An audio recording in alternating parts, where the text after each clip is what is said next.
Have you seen what Hugh Freeze and the other coaches are doing with the transfer portal situation at Auburn? It's really kind of wild, and we just picked up 3 more guys through the transfer portal, one of which made Bret Bielema really, really mad. So we're going to talk about that as well as the 2 other guys we got. So we'll start with the 2 guys we got first. Then I'm going to talk about the one that made Bret Bielema, who is the coach at Illinois, pretty irritated on Twitter. So let's start with Nick Mardner. Nick Mardner is coming to Auburn as a transfer from Cincinnati. The reason this name should be a little familiar is he played previously his best season as wide receiver under current wide receivers coach at Auburn, Marcus Davis. So this last season he played at Cincinnati. He had 19 receptions for 218 yards and 3 touchdowns. But the season before that, he played in Hawaii under Marcus Davis, and his stats are he had 46 receptions for 913 yards for an average of 19.8 yards per play, or per reception, I should say. That's incredible. I shouldn't say incredible. That's pretty good. What that does add for Auburn is it adds a pretty big guy to the receiving corps with experience. He is 6'6", 215 pounds, so he's pretty tall, but a little on the skinny side. But that does add a lot of experience and a taller guy, which we need in our receiving corps right now.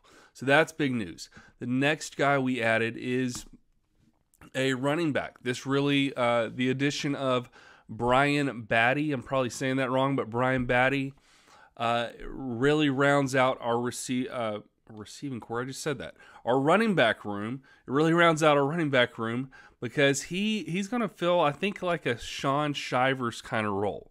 I think Brian is going to be deadly on the return game, but he's also going to be pretty good in the running game. And so I'm interested in how they work him into some packages with Jarquez and Damari Alston and Jeremiah Cobb. We're going to have a pretty stacked room with running backs. Because if you look, last season he played at USF, South Florida, if you don't know.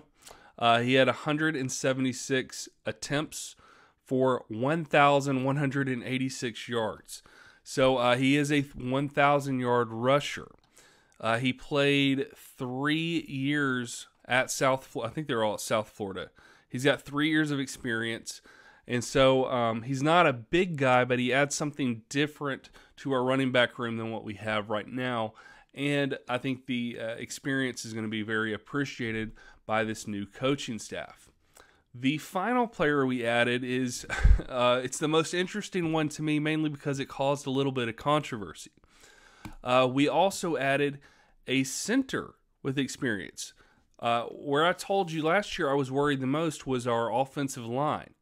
And this coaching staff, they have attacked the recruiting and the transfer portal like crazy to beef up this offensive line. I think this is like the 8th player they've gotten for the offensive line. It's wild. It's crazy. They're recruiting like nobody's business. And I think I just read where somebody said, well, this is great. They've gotten a lot of recruits, but they haven't gotten, or a lot of offensive line recruits, but they've not gotten a lot of interior guys. Well, guess who we just got? Avery Jones just played center for Eastern Carolina. And he comes to us with, I believe, 4 years of experience. He's got 1 final year. And the reason he's a little controversial, he's not controversial for us, but he just caused a little drama, is Bret Bielema was not happy about this. Up until today, it was believed that he was going to Illinois. He'd committed to Illinois. And so Bret, he said college football is changing every day. #NIL. So what that says to me is he is accusing Auburn of swinging their NIL money to get Avery Jones away from Illinois. And that may have happened. And guess what? Too bad, Bret. Maybe you need to beef up your NIL a little bit.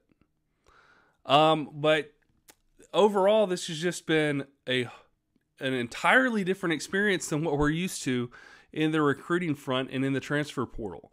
And it's exciting, and I'm overall extremely pleased with Hugh Freeze and his coaching staff, and I look forward to more of this news coming out. And sorry, Bret Bielema at Illinois, I know you're a little salty about this one, but War Eagle.